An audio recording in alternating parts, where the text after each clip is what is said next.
प्रकाश परिवर्तन तथा अपवर्तन। हम इस संसार में अपने चारों ओर विविध प्रकार की वस्तु देखते हैं, तथापि किसी अंधेरे कमरे में हम कुछ भी देख पाने में असमर्थ हैं।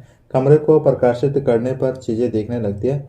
वह क्या है जो वस्तु को प्रकाशित करने पर चीजें दिखने लगती हैं? वह क्या है जो वस्तु को दृश्यमान बनाता है? दिन के समय सूर्य का प्रकाश वस्तु को देखने में हमारी मदद करता है। कोई वस्तु उस पर पड़ने वाले प्रकाश को परिवर्तित करती है। जब परिवर्तित प्रकाश हमारी आंखों द्वारा ग्रहण किया जाता है तो यह हमें वस्तु को देखने योग्य बनाता है। हम किसी पारदर्शी माध्यम के आर पार देख सकते हैं, क्योंकि प्रकाश प्रकाश इसमें से बिना परिवर्तित हुए पार ट्रांसमिटेड हो जाता है। प्रकाश से संबंध अनेक सामान्य तथा अद्भुत परिघटनाएं हैं, जैसे किसी माध्यम द्वारा प्रकाश को मोड़ना, तारों को टिमटिमाना, इंद्रधनुष के सुंदर रंग, दर्पणों द्वारा प्रतिबिंब का बनना आदि। प्रकाश के गुणों का अध्ययन इनके अन्वेषण में हमारी मदद करेगा।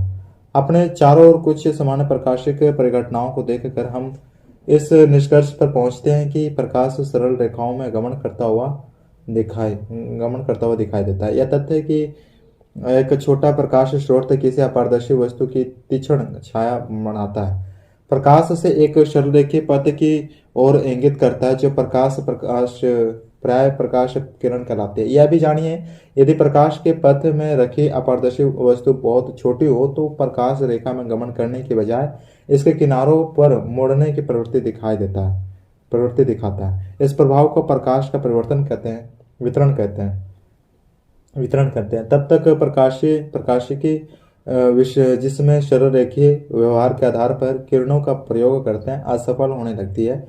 विवर्तन जैसी परिघटनाओं का वर्णन करने के लिए प्रकाश को तरंग के रूप में माना जाता है, जिसकी विस्तृत जानकारी आप उच्च कक्षाओं में प्राप्त करेंगे। पूर्ण 20वीं शताब्दी की शुरुआत में यह स्पष्ट हो गया है कि प्रकाश के द्रव्य के साथ अणुक्रिया के विवेचन में प्रकाश का तरंग सिद्धांत अपर्याप्त है तथा प्रकाश हमेशा कणों के प्रभाव की तरह व्यवहार करता है। प्रकाश की सही स्थिति के बारे में यह उलझन कुछ वर्षों तक लगातार चलती रही, जब तक कि प्रकाश का आधुनिक क्वांटम सिद्धांत उभर कर सामने नहीं आया, जिसमें प्रकाश को न तो कण माना गया न ही तरंग। इस नए सिद्धांत ने प्रकाश की तरंग और प्राकृतिक तथा कण संबंधी गुणों के बीच सामंजस्य स्थापित किया। इस अध्याय में हम प्रकाश के परिवर्तन, अपवर्तन तथा प्रवर्तन की परिघटनाओं का प्रकाश के सरलरेखीय गमन का प्रयोग करके अध्ययन करेंगे। ये मूल्य धारणा प्रकृति में घटने वाली कुछ प्रकाशिक परिघटनाओं के बारे में जानकारी प्राप्त करने में हमारी सहायता करेगी। इस अध्याय में हम गोलीय दर्पणों द्वारा प्रकाश के अपवर्तन, प्रकाश के परिवर्तन एवं वास्तविक जीवन में अनेक अनुप्रयोगों को समझने का प्रयास करेंगे।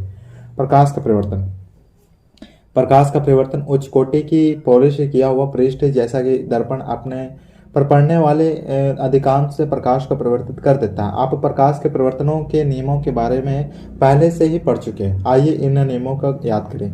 आपतन कोण परिवर्तन कोण के समान होता है तथा आपतित किरण, परिवर्तित किरण तथा दर्पण के आपतन बिंदु पर अभिलंब सभी एक ही तल में होते हैं।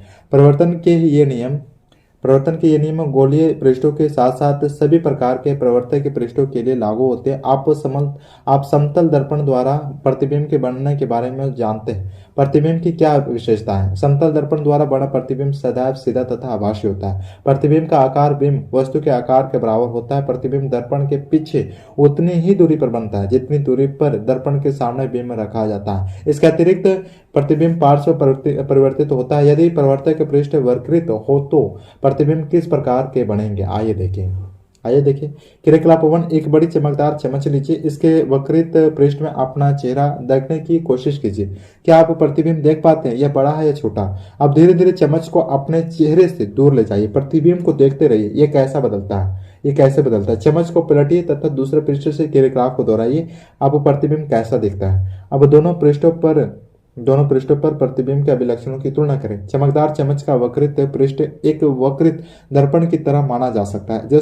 सबसे अधिक प्रयोग में आने वाले सामान्यतः वक्रित दर्पण का प्रारूप गोले दर्पण है। इस प्रकार के दर्पणों का प्रवर्तक पृष्ठ किसी गोले के पृष्ठ का एक हिस्सा माना जाता है।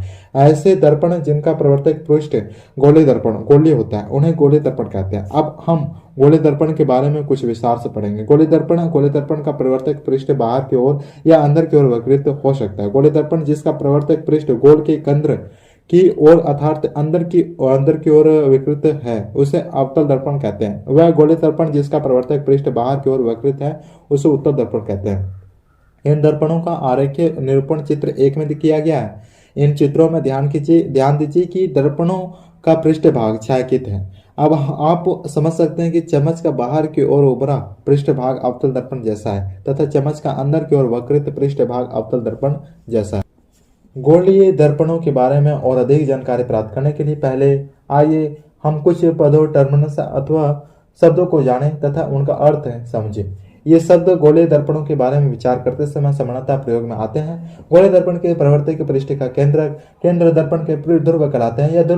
यह दर्पण के पृष्ठ पर स्थित होता है। ध्रुव को प्राय पी अक्षर से व्यक्त करते हैं। गोलीय दर्पण का प्रवर्तक पृष्ठ एक गोले का हिस्सा है। इस गोले के केंद्र की गोलीय दर्पण का वक्रता केंद्र कहते हैं। यह अक्षर C से निरूपित किया जाता है। कृपया ध्यान दें कि वक्रता केंद्र दर्पण का हिस्सा नहीं है, यह प्रवर्तक पृष्ठ के बाहर स्थित है। उत्तल दर्पण का वक्रता केंद्र प्रवर्तक पृष्ठ के पीछे स्थित होता है। तथापि अवतल दर्पण में यह दर्पण के प्रवर्तक पृष्ठ के समान होता है। यह तथ्य आप देख सकते हैं, चित्र में देख सकते हैं। गोलीय दर्पण का प्रवर्तक पृष्ठ जिस गोले का भाग है उसकी त्रिज्या को दर्पण की वक्रता त्रिज्या कहते हैं। इसे अक्षर R से निरूपित किया जाता है। ध्यान दें कि PC दूरी वक्रता त्रिज्या के समान है। गोलीय दर्पण की वक्रता त्रिज्या तथा ध्रुव से गुजरने वाली एक सीधी रेखा की कल्पना कीजिए। यह रेखा दर्पण का मुख्य अक्ष कहलाती है। याद कीजिए कि मुख्य अक्ष दर्पण के ध्रुव पर अभिलंब है। आइए दर्पण से संबंधित एक महत्वपूर्ण शब्द को एक क्रियाकलाप द्वारा समझने का प्रयास करें। क्रियाकलाप 2 चेतावनी। दर्पण द्वारा प्रवर्तित सूर्य के प्रकाश की ओर या सूर्य की ओर सीधा मत देखिए, यह आपकी आंखों को नुकसान पहुंचा सकता है। एक अवतल दर्पण लीजिए तथा इसे अपने हाथ में पकड़िए और इसके प्रवर्तक पृष्ठ को सूर्य की ओर खींचिए। दर्पण द्वारा प्रवर्तित प्रकाश को दर्पण के निकट रखिए, एक कागज की शीट पर डालिए। कागज की शीट को धीरे धीरे आगे पीछे कीजिए जब तक कि आपको कागज की शीट पर प्रकाश का एक तीक्ष्ण चमकदार बिंदु प्राप्त न हो जाए। कागज तथा दर्पण को कुछ मिनट के लिए उसी स्थिति में पकड़े रखिए। आप क्या देखते हैं, ऐसा क्यों होता है? सबसे पहले कागज सुलगना प्रारंभ करता है और धुआं उठने लगता है। अंततः यह कागज आग भी पकड़ सकता है। कागज ही चलना शुरू क्यों कर देता है? सूर्य से आने वाला प्रकाश दर्पण के द्वारा एक चमकदार तीक्ष्ण बिंदु के रूप में अभिकेंद्रित होता है। कागज की शीट पर प्रकाश का यह बिंदु वास्तव में सूर्य का प्रतिबिंब है। यह बिंदु अवतल दर्पण का फोकस है। सूर्य के प्रकाश के संकेंद्रण से पैदा हुई ऊष्मा के कारण कागज जलता है। दर्पण की स्थिति से इस परिस्थिति की दूरी दर्पण की फोकस दूरी का सन्निकट मान है। आइए इस प्रेक्षण को एक किरण आरेख से समझने का प्रयास करें। चित्र का ध्यानपूर्वक निरीक्षण कीजिए। अवतल दर्पण पर मुख्य अक्ष के समांतर कुछ किरणें आपतित हो रही है। प्रवर्तित किरणों का निरीक्षण कीजिए। वे सभी दर्पण के मुख्य अक्ष के एक बिंदु पर प्रतिशत मिल रही है। इस बिंदु को अवतल दर्पण का मुख्य फोकस कहते हैं। इसी प्रकार चित्र को ध्यानपूर्वक देखिए। उत्तल दर्पण द्वारा मुख्य अक्ष के समांतर किरणें किस प्रकार परिवर्तित होती हैं? परिवर्तित किरणें मुख्य अक्ष पर एक बिंदु से आती हुई दिखाई देती है। इस बिंदु को अवतल दर्पण का मुख्य फोकस कहते हैं। मुख्य फोकस को अक्षर P अक्षर F द्वारा निरूपित किया जाता है। गोलीय दर्पण के मुख्य फोकस तथा ध्रुव के बीच की दूरी फोकस दूरी कहलाता है। इसे अक्षर F द्वारा निरूपित करते हैं। गोलीय दर्पण का प्रवर्तक पृष्ठ अधिकतर गोलीय ही होता है। इस पृष्ठ की एक वृत्ताकार सीमा रेखा होती है। गोलीय दर्पण के प्रवर्तक पृष्ठ की इस वृत्ताकार सीमा रेखा के व्यास के दर्पण का द्वारवार्क अपर्चर कहते हैं। चित्र में दूरी एमएन द्वारक को निरूपित करती है। अपने विवेचन में हम केवल उन्हीं गोलीय दर्पणों के बारे में चर्चा करेंगे जिनका द्वारा इनकी वक्रता त्रिज्या से बहुत छोटा है। क्या गोलीय दर्पण की फोकस दूरी F तथा वक्रता त्रिज्या R के बीच कोई संबंध है? छोटे द्वारक के गोलीय दर्पणों में वक्रता त्रिज्या फोकस दूरी से 2 गुनी होती है। हम इस संबंध को R=2F द्वारा व्यक्त कर सकते हैं। यह प्रदर्शित करता है कि किसी गोलीय दर्पण का मुख्य फोकस उसके वक्रता केंद्र तथा ध्रुव को मिलाने वाली रेखा का मध्य बिंदु होता है। गोलीय दर्पणों द्वारा प्रतिबिंब बनना। आप समतल दर्पणों द्वारा प्रतिबिंब बनने के बारे में पढ़ चुके हैं। आप उनके बारे में बनाए गए प्रतिबिंबों की स्थिति, प्रकृति तथा अपेक्षित आकार के बारे में भी जानते हैं। गोलीय दर्पणों द्वारा बने प्रतिबिंब कैसे होते हैं? किसी अवतल दर्पण द्वारा बीम की अलग अलग स्थितियों के लिए बने प्रतिबिंबों की स्थितियों को हम किस प्रकार निर्धारित कर सकते हैं? ये प्रतिबिंब आभासी है अथवा वास्तविक? क्या ये आवर्धित है, समान साइज के हैं या छोटे हैं? हम एक क्रियाकलाप की सहायता से इसका अन्वेषण करेंगे। क्रियाकलाप 3, आप अवतल दर्पण की फोकस दूरी ज्ञात करने की विधि के बारे में पहले ही सीख चुके हैं। क्रियाकलाप 2 में आपने देखा कि आपके कागज पर मिला प्रकाश का चमकदार तीक्ष्ण बिंदु वास्तव में सूर्य का प्रतिबिंब है। यह अत्यंत छोटा, उल्टा तथा वास्तविक है। दर्पण से इस प्रतिबिंब की दूरी मापकर आपने अवतल दर्पण की संयुक्त फोकस दूरी ज्ञात की। एक अवतल दर्पण लीजिए, ऊपर वर्णित विधि से इसका लगभग फोकस दूरी परिकलित कीजिए। फोकस दूरी का मान नोट कीजिए। मेज पर चौक से एक लाइन लगाइए। अवतल दर्पण को एक स्टैंड पर रखिए। स्टैंड को लाइन पर इस प्रकार रखिए कि दर्पण का ध्रुव इस लाइन पर स्थित हो।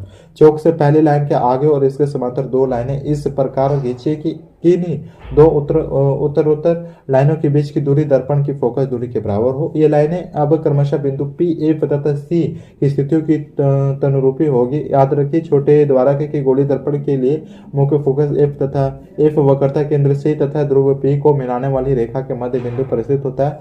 एक चमकीला बिंब जैसे एक जलते हुए मोमबत्ती C से बहुत दूर किसी स्थिति पर रखिए। एक कागज का पर्दा रखिए तथा इसको दर्पण के सामने आगे पीछे तब तक घिसकाइए जब तक कि आपको इस पर मोमबत्ती की लो का चमकीला तथा तीक्ष्ण प्रतिबिंब ना मिल जाए। प्रतिबिंब का ध्यानपूर्वक निरीक्षण कीजिए। इसकी स्थिति, प्रकृति तथा बिंब के साइज के सापेक्ष इसका अपेक्षित आकार नोट कीजिए। इस क्रियाकलाप को मोमबत्ती की निम्न स्थितियों के लिए दोहराइए।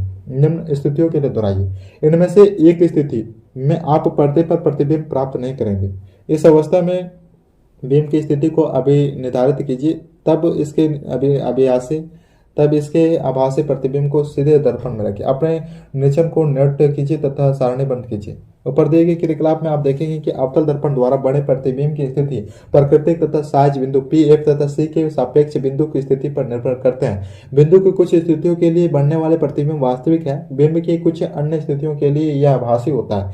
बिंब की स्थिति अनुसार ही प्रतिबिंब आवर्धित, समान या छोटा साइज होता है। इन परीक्षणों का संक्षिप्त विवरण आपके निर्देशन के लिए सारणी 1 में दिखाया गया है। किरण आरेखों का उपयोग करके गोलीय दर्पण द्वारा बने प्रतिबिंबों का निरूपण। गोलीय दर्पणों द्वारा प्रतिबिंबों के बनने की जानकारी हम किरण आरेख खींचकर भी प्राप्त कर सकते हैं। गोलीय दर्पण के सामने रखे एक सीमित आकार के विस्तारित बीम पर चर्चा करें। इस बीम का प्रत्येक छोटा भाग एक बिंदु बीम की तरह कार्य करता है। इन बिंदुओं में प्रत्येक से बहुत अधिक किरणें उत्पन्न होती है। बीम के प्रतिबिंब के स्थान को निर्धारित करने के लिए किरण आरेख बनाते समय किसी बिंदु से निकलने वाली किरणों की बहुत बड़ी संख्या में से सुविधा अनुसार कुछ का चुनाव किया जा सकता है। तथापि किरण आरेख की स्पष्टता के लिए दो किरणों के बारे में विस्तार करना अधिक सुविधाजनक है। ये किरण ऐसे ही कि दर्पण से परिवर्तन के बाद उनकी दिशाओं को जानना सरल हो। कम से कम दो परिवर्तित किरणों के प्रतिच्छेदन से किसी बिंदु बीम के प्रतिबिंब की स्थिति का परिकलन किया जा सकता है। प्रतिबिंब के स्थान का निर्धारित करने के लिए निम्न से किन्हीं दो किरणों पर विचार किया जा सकता है। दर्पण के मुख्य अक्ष के समांतर प्रकाश किरण परिवर्तन के बाद अवतल दर्पण के मुख्य फोकस से गुजरेगी अथवा उत्तर दर्पण के मुख्य फोकस से अपसारित होती प्रतीत होगी। अवतल दर्पण के मुख्य फोकस से गुजरने वाली किरण अथवा उत्तर दर्पण के मुख्य फोकस की ओर निर्देशित किरण परिवर्तित के बाद मुख्य अक्ष के समांतर निकलेगी। अवतल दर्पण के वक्रता केंद्र से गुजरने वाली किरण अथवा उत्तर दर्पण के वक्रता केंद्र की ओर निर्देशित किरण परिवर्तन के बाद उसी पथ के अनुदेश वापस परिवर्तित हो जाती है। इस चित्र में दिखाया गया प्रकाश की किरणें उसी मार्ग से इसलिए वापस आती है क्योंकि आपतित किरणें दर्पण के परिवर्तक पृष्ठ पर अभिलंब के अनुदेश से पड़ती है। अवतल दर्पण चित्र में अथवा उत्तल दर्पण चित्र में बिंदु P की ओर मुख्य अक्ष से तृतीयक की दिशा में आपतित किरणें तृतीयक की दिशा में परिवर्तित होती है। परिवर्तित तथा आपतित किरणें आपतन बिंदु पर मुख्य अक्ष के बराबर कोण बनाते हुए परिवर्तन के नियमों का पालन करती है। याद रखिए कि ऊपर दी गई सभी स्थितियों में परिवर्तन के नियमों का पालन होता है। आपतन बिंदु पर आपतित किरण इस प्रकार परिवर्तित होती है कि परिवर्तन कोण का मान हमेशा आपतन कोण के मान के समान हो। अवतल दर्पण द्वारा प्रतिबिंब बनाना बीम के अलग अलग स्थितियों के लिए अवतल दर्पण द्वारा प्रतिबिंब का बनना किरण आरेख द्वारा दिखाया गया। क्रियाकलाप को सारणी 1 में दिखाए गए बीम की प्रत्येक स्थिति के लिए साफ किरण आरेख खींचिए। प्रतिबिंब के स्थान के निर्धारण के लिए आप पहले आय अनुच्छेद में वर्णित कोई 2 किरणें ले सकते हैं। अपने चित्रों की तुलना चित्र में दिखाए गए चित्रों से कीजिए। प्रत्येक दशा में बढ़ने वाले प्रतिबिंब की स्थिति, प्रकृति तथा अपेक्षित साइज का वर्णन कीजिए। अपने परिणामों को सुविधाजनक प्रारूप में सारणीबद्ध कीजिए। अवतल दर्पणों का इस्तेमाल सामान्यतः सर्च लाइट, टॉर्च तथा वाहनों के अग्रदीपों हेडलाइट्स में प्रकाश का प्रभावशाली समांतर किरणपुंज प्राप्त करने के लिए किया जाता है। प्राय इन्हें चेहरे का बड़ा प्रतिबिंब देखने के लिए सेविंग दर्पणों के रूप में प्रयोग किया जाता है। दंत विशेषज्ञ अवतल दर्पणों का इस्तेमाल मरीजों के दांतों का बड़ा प्रतिबिंब देखने के लिए करते हैं। सौर भट्टियों में सूर्य के प्रकाश को केंद्रित करने के लिए बड़े अवतल दर्पणों का इस्तेमाल किया जाता है। उत्तल दर्पण द्वारा प्रतिबिंब बनना, हमने अवतल दर्पण द्वारा प्रतिबिंब बनने के बारे में पढ़ा है। अब हम उत्तल दर्पण द्वारा प्रतिबिंब के बनने के बारे में पढ़ेंगे। क्रियाकलाप 5, किसी उत्तल दर्पण को एक हाथ में पकड़िए, दूसरे हाथ में एक सीधी खड़ी पेंसिल पकड़िए। दर्पण में पेंसिल का प्रतिबिंब देखिए। प्रतिबिंब उल्टा है या सीधा, क्या यह आवर्धित अथवा छोटा। अब धीरे धीरे पेंसिल को दर्पण से दूर ले जाइए। क्या प्रतिबिंब बड़ा होता जाता है या छोटा होता जाता है। इस क्रियाकलाप को सावधानी पूर्वक फिर दोहराइए। बताइए कि जब बिंब को दर्पण से दूर ले जाते हैं तो प्रतिबिंब फोकस से दूर चला जाता है अथवा उसके निकट आता है। उत्तल दर्पण द्वारा बने प्रतिबिंब के बारे में जानने के लिए हम बिंब की दो स्थितियों पर विचार करते हैं।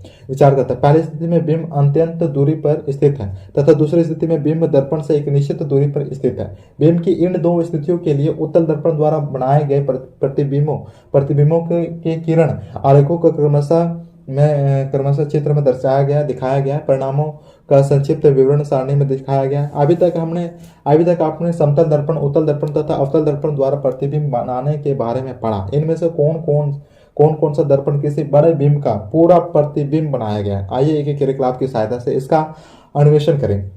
क्रियाकलाप 6, समतल दर्पण में किसी दूर स्थित बिंब जैसा कोई दूर स्थित पेड़ का प्रतिबिंब देखिए। क्या आप पूरी लंबाई फुल लेंथ का प्रतिबिंब देख पाते हैं। विभिन्न आकार के समतल दर्पण को लेकर प्रयोग दोहराइए। क्या आप दर्पण में बिंब का संपूर्ण प्रतिबिंब देख पाते हैं। अवतल दर्पण लेकर इस क्रियाकलाप को दोहराइए। क्या यह दर्पण बिंब की पूरी लंबाई का प्रतिबिंब बना पाता है। अब एक उत्तल दर्पण लेकर इस क्रियाकलाप को दोहराइए। क्या आपको सफलता हासिल हुई। अपने परीक्षणों की व्याख्या करना सहित कीजिए। आप एक छोटे उत्तल दर्पण में किसी ऊंचे पेड़ भवन का पूर्ण लंबाई का प्रतिबिंब देख सकते हैं। आगरा किले की एक दीवार में एक ऐसा ही दर्पण ताजमहल की ओर लगा हुआ। यदि आप कभी आगरा किला देखने जाए तो उसकी दीवार में लगे इस दर्पण में ताजमहल के पूरे प्रतिबिंब को देखने की कोशिश करें। इसे स्पष्ट रूप से देखने के लिए आपकी दीवार से सटी हुई छत के ऊपर उचित स्थान पर खड़ा होना होगा। उत्तल दर्पणों का उपयोग सामान्यतः उत्तल दर्पणों का प्रयोग वाहनों के पश्च दृश्य विंग दर्पणों के रूप में किया जाता है। ये दर्पण वाहन के पास में लगे होते हैं तथा इनमें वाहन चालक अपने पीछे के वाहनों को देख सकते हैं जिससे वे सुरक्षित रूप से वाहनों को चला सके। उत्तल दर्पणों को इसलिए भी प्राथमिकता देते हैं क्योंकि ये हमेशा सीधा प्रतिबिंब बनाते हैं। यद्यपि वह आकार में छोटा होता है, इनका दृष्टि क्षेत्र में बहुत अधिक होता है क्योंकि ये बाहर की तरफ वक्रित होते हैं। अतः समतल दर्पण की अपेक्षा उत्तल दर्पण वाहन चालक को अपने पीछे के बहुत बड़े क्षेत्र को देखने में सक्षम बनाते हैं। गोले दर्पण द्वारा परिवर्तन के लिए चिन्ह परिपाटी। गोले दर्पण द्वारा प्रकाश के परिवर्तन पर चर्चा करते समय हम एक निश्चित चिन्ह परिपाटी का पालन करेंगे जो एक नई कार्तीय चिन्ह पाटी कहलाती है। इस परिपाटी में दर्पण के ध्रुव P को एक मूल बिंदु रूप में मानते हैं। दर्पण के मुख्य अक्ष को निर्देशक पद्धति का एक अक्ष लिया जाता है। यह परिपाटी इस प्रकार है। बिंब हमेशा दर्पण की बाईं ओर रखा जाता है। इसका मतलब है कि दर्पण पर बिंब से प्रकाश बाईं ओर से आपतित होता है। मुख्य अक्ष के समांतर सभी दूरियों को परिमाण दर्पण के ध्रुव से मापा जाता है। मूल बिंदुओं की बाईं ओर से मापी गई सभी दूरियां ऋणात्मक मानी जाती है जबकि मूल्य बिंदु के दाईं ओर मापी गई दूरियां धनात्मक मानी जाती है। मुख्य अक्ष के नीचे तथा लंबवत की ओर मापी जाने वाली दूरियां ऋणात्मक मानी जाती है। मुख्य अक्ष के लंबवत तथा ऊपर की ओर मापी जाने वाली दूरियां धनात्मक मानी जाती है। ऊपर वर्णित नई करती चिन्ह परिपाटी आपके संदर्भ के लिए चित्र 9 में दिखाई गई है। यह चिन्ह परिपाटी संबंधित आंकिक प्रश्नों को प्रश्नों को हल तथा दर्पण का सूत्र ढूंढने के लिए प्रयुक्त की गई है। दर्पण सूत्र तथा आवर्तन। दर्पण सूत्र तथा आवर्तन। गोले दर्पण में इसके ध्रुव से बिंब की दूरी को बिंब दूरी यू कहते हैं। दर्पण के ध्रुव से प्रतिबिंब की दूरी को प्रतिबिंब दूरी भी कहते हैं। आपको पहले ही पता है कि ध्रुव में मुख्य फोकस की दूरी को फोकस दूरी एफ कहते हैं। इन तीनों राशियों के बीच एक संबंध है जिसे सूत्र द्वारा व्यक्त किया जाता है। इस सूत्र को निम्नलिखित प्रकार से व्यक्त करते हैं। यह संबंध बिंब के सभी स्थितियों के लिए तथा सभी प्रकार के गोले दर्पणों के लिए समान है। मान्य प्रश्नों को हल करते समय जब आप दर्पण सूत्रों में यू भी एफ तथा आर के मान्य परिस्थितियों के प्रस्थापित करें तो आपको नई कार्तीय चिन्ह परिपाटी का इस्तेमाल करना चाहिए। आवर्तन। गोले दर्पण द्वारा उत्पन्न आवर्तन वह अपेक्षित विस्तार है जिससे पता चलता है कि कोई प्रतिबिंब बिंब की तुलना में कितने गुना आवर्धित है। इसे बिंब की ऊंचाई तथा प्रतिबिंब की ऊंचाई के अनुपात के रूप में प्रदर्शित किया जाता है। यदि एच प्रतिबिंब की ऊंचाई तथा एच बिंब की ऊंचाई हो तो गोले दर्पण द्वारा उत्पन्न आवर्तन एम प्राप्त होगा।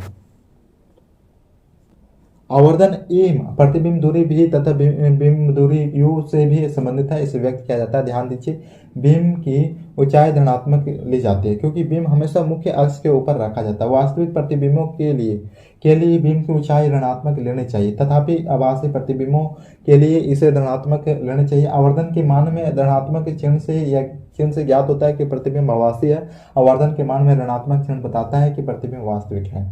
प्रकाश का अपवर्तन। प्रकाश का अपवर्तन। किसी पारदर्शी माध्यम में प्रकाश सरल रेखा में गमन करता हुआ दिखाई देता है। जब प्रकाश एक पारदर्शी माध्यम से दूसरे में प्रवेश करता है तो क्या होता है? क्या यह अब भी सरल रेखा में गमन करता है या अपनी दिशा परिवर्तित करता है? हम अपने दिन प्रतिदिन के कुछ अनुभवी को दोहराएंगे। आपने देखा होगा कि ताल या पोखर अथवा पानी से भरे किसी टैंक की तली उठी हुई दिखाई देती है। इसी प्रकार जब कोई मोटे कांच की स्लैब किसी मुद्रित सामग्री पर रखा जाता है तो कांच के स्लैब के ऊपर से देखने पर अक्षर उठे हुए दिखाई देते हैं। ऐसा क्यों होता है? क्या आपने किसी कांच के बर्तन में रखे पानी में किसी पेंसिल को आंशिक रूप से डूबे हुए देखा है? यह पानी तथा वायु के अंतरपृष्ठ पर अर्थात पानी की ऊपरी सतह पर टेढ़ी प्रतीत होती है। आपने देखा होगा कि पानी से भरे किसी कांच के बर्तन में रखे नींबू पार्श्व से देखने पर अपने वास्तविक आकार से बड़े प्रतिबिंब होते हैं। इन अनुभवी की आप किस प्रकार व्याख्या करेंगे? आइए आप पानी में आधी डूबी पेंसिल के मुड़े होने की घटना पर चर्चा करें। पेंसिल के पानी में डूबे पानी से आपकी आंखों तक पहुंचने वाला प्रकाश पेंसिल के आंख से बाहर की भाग की अपेक्षा अलग दिशा से आता हुआ प्रतीत होता है। इसी कारण पेंसिल मुड़ी हुई दिखाई देता है। इन्हीं कारणों से जब अक्षरों के ऊपर कांच की स्लैब रख कर देखते हैं तो वे उठे हुए प्रतीत होते हैं। यदि पानी के स्थान पर हम कोई अन्य द्रव्य जैसे तारपण या केरोसिन के तेल का प्रयोग करें, क्या तब भी पेंसिल उतनी ही मुड़ी हुई प्रतीत होगी? यदि हम कांच के स्लैब को पारदर्शी प्लास्टिक के स्लैब से प्रतिस्थापित करें तो क्या तब भी अक्षर उसी ऊंचाई तक उठे हुए दिखाई देंगे? आप देखेंगे कि विभिन्न माध्यमों के युग्मकों के लिए इन प्रभावों का विस्तार अलग अलग है। ये परीक्षण दर्शाते हैं कि प्रकाश सभी माध्यमों में एक ही दिशा में नहीं चलता। ऐसा प्रतीत होता है कि जब प्रकाश एक माध्यम से दूसरे माध्यमों में तिरछा होकर जाता है तो दूसरे माध्यम में इसके संचरण की दिशा बदल जाती है। इसी परिघटना को कुछ क्रियाकलाप करके विस्तार से समझे। क्रियाकलाप 7। पानी से भरी एक बाल्टी की तली में एक सिरका रखें। अपनी आंखों को पानी के ऊपर किसी पार्व स्लाइड में रखकर सिक्के हो या एक बार में उठाने की कोशिश कीजिए। क्या आप सिक्का उठाने में सफल रहते हैं? इस क्रियाकलाप को दोबारा दोहराइए। आप इसे एक बार में करने में सफल क्यों नहीं हो पाए थे? अपने साथियों से इसे करने के लिए कहिए। उनके साथ अपने अनुभव की तुलना कीजिए। क्रियाकलाप 8। एक बड़ा उतला कटोरा किसी मेज पर रखकर उसकी तली में एक सिक्का रखिए। कटोरे से धीरे धीरे दूर हटिए। अब जब सिक्का दिखाई देना बंद हो जाए तो रुक जाइए। अपने सहयोगी से सिक्कों को विक्षुब्ध किए बिना कटोरे में पानी डालने को कहिए। अपनी स्थिति में सिक्के को निरंतर देखते रहिए। क्या सिक्का उसी स्थिति में दोबारा दिखाई देने लगता है? यह कैसे संभव हो पाता है? कटोरे में पानी डालने पर सिक्का पुनः दिखाई देने वाला लगता है। प्रकाश के अपवर्तन का कारण सिक्का अपने वास्तविक स्थिति से थोड़ा सा ऊपर उठाए दिखाई देता है। क्रियाकलाप 9। मेज पर रखे एक सफेद कागज की शीट के ऊपर पेंसिल की सहायता से एक मोटी सीधी रेखा खींचिए। इसी रेखा के ऊपर एक कांच का स्लैब इस तरह रखे कि इसी एक कोर इस रेखा से कोण बनाइए। स्लैब के नीचे स्लैब के नीचे आय रेखा के भागों को ध्यान से पास से देखिए। आप क्या देखते हैं? क्या कांच के स्लैब के नीचे की रेखा कोरों एजेस के पास मुड़ी हुई दिखाई देती है? अब कांच के स्लैब को इस तरह रखिए कि यह रेखा के अभिलंबवता हो। अब आप क्या निरीक्षण करते हैं? क्या कांच के स्लैब के नीचे रेखा का भाग मुड़ा हुआ दिखाई देता है? रेखा को कांच के स्लैब के ऊपर से देखिए। क्या स्लैब के नीचे रेखा का भाग उठा हुआ दिखाई देता है? ऐसा होने का क्या कारण है? कांच के आयताकार स्लैब से अपवर्तन। कांच के स्लैब से प्रकाश के अपवर्तन की परिघटना का सही तरह से अध्ययन करने के लिए आइए एक क्रियाकलाप करें। क्रियाकलाप 10, एक ड्राइंग बोर्ड पर ड्राइंग पिनों की सहायता से सफेद कागज की एक शीट लगाइए।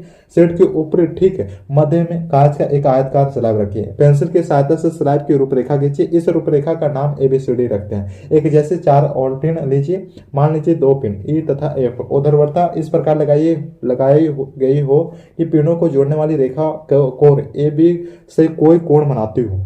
पिन E तथा F के प्रतिबिंबों को विपरीत फलक CD से देखिए। दूसरी 2 पिनों माना G तथा H को इस प्रकार लगाइए कि A पिन एवं E तथा पिन के प्रतिबिंब एक सीधी रेखा पर स्थित हो। स्लैब तथा पिनों को हटाइए।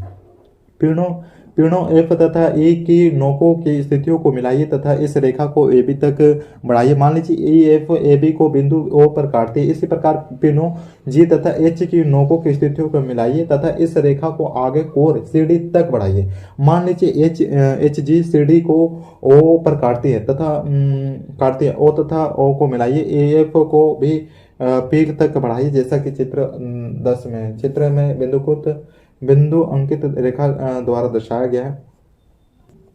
लेंस की क्षमता। आप यह जानते हैं कि किसी लेंस की प्रकाश किरणों को अपसारित अथवा अभिसारित करने की क्षमता उसके फोकस दूरी पर निर्भर करती है। उदाहरण के लिए कम फोकस दूरी का एक अवतल लेंस अधिक फोकस दूरी के लेंस की अपेक्षा प्रकाश किरणों को अधिक अपसारित करता है। इसी प्रकार कम फोकस दूरी का एक उत्तल लेंस प्रकाश किरणों को बड़े कोण से मोड़कर उन्हें प्रकाशीय केंद्र के निकट फोकस कर देता है।